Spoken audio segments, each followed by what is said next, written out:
Israel has killed almost 40,000 people in Gaza and continues to bomb the refugee camps, the shelters, and displaced Palestinians, mostly women and children, every day.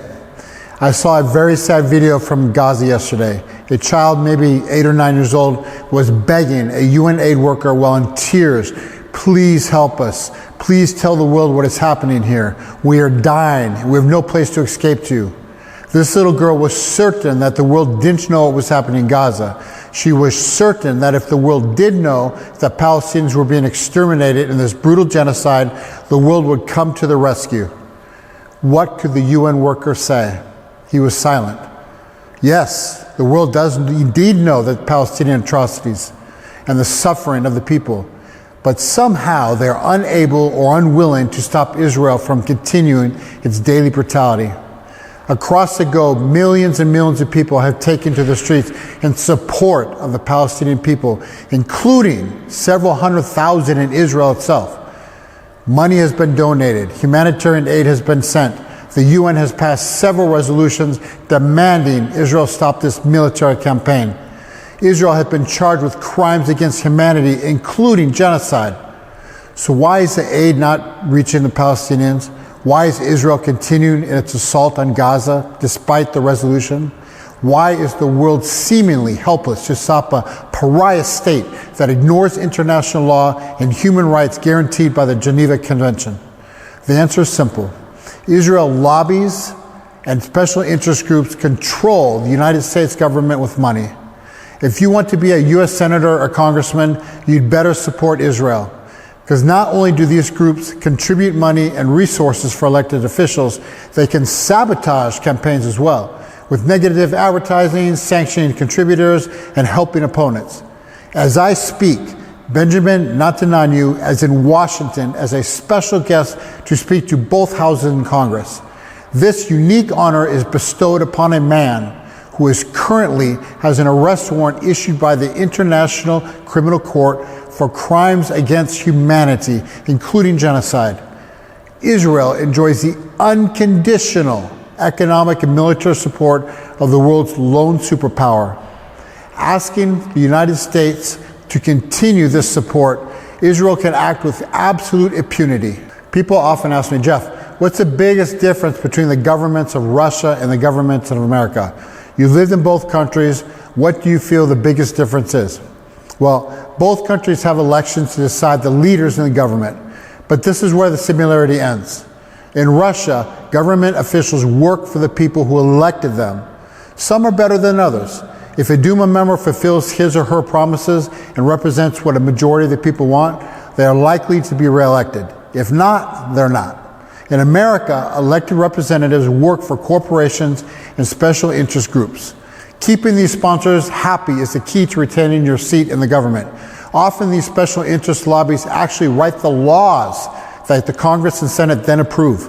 America is a plutocracy, not a democracy. The main difference between Russia and America government is that America is ruled by corporations and lobby groups, and Russia is ruled by government representatives chosen by the people. Even though Americans overwhelmingly support a ceasefire in Gaza and the end to the war in Ukraine, there will be no peace as long as AIPAC, Israel lobbyists, and U.S. weapon manufacturers continue to profit from these wars.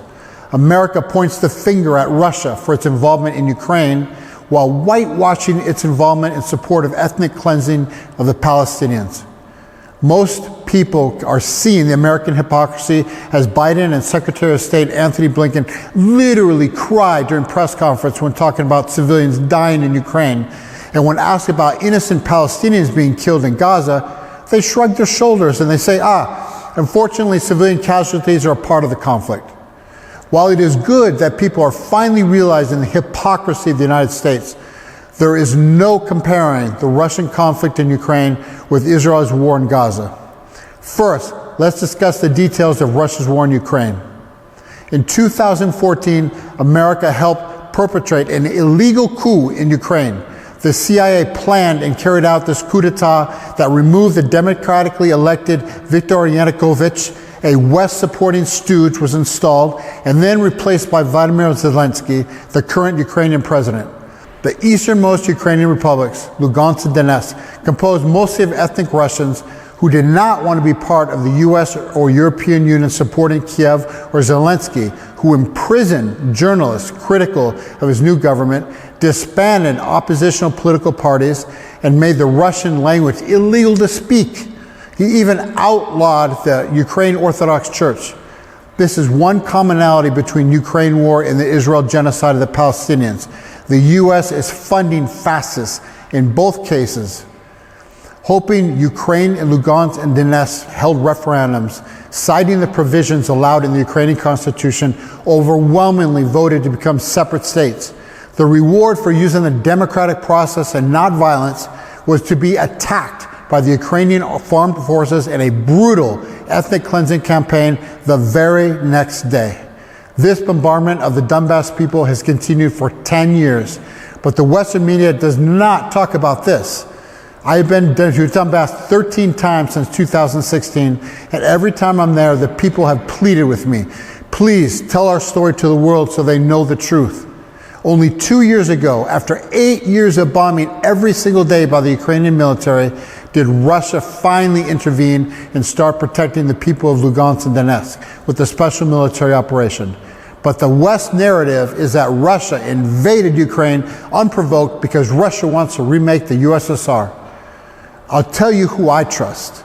I believe the people in Donbass who have been living this nightmare for 10 years. When they show me their destroyed homes and the graves of their loved ones killed by the Ukrainian army, that's who I'm going to trust. The people experiencing this war every single day. Another fact that America does not want you to know, Russia signed the agreements to stop this war a few weeks after it started. The Minsk I and Minsk II agreements, which Russia abided by to the very last detail. Ukraine, America, and NATO did not. Angela Merkel, then the Chancellor of Germany, admitted that these agreements were used to pacify Russia, while NATO and US continued to arm Ukraine.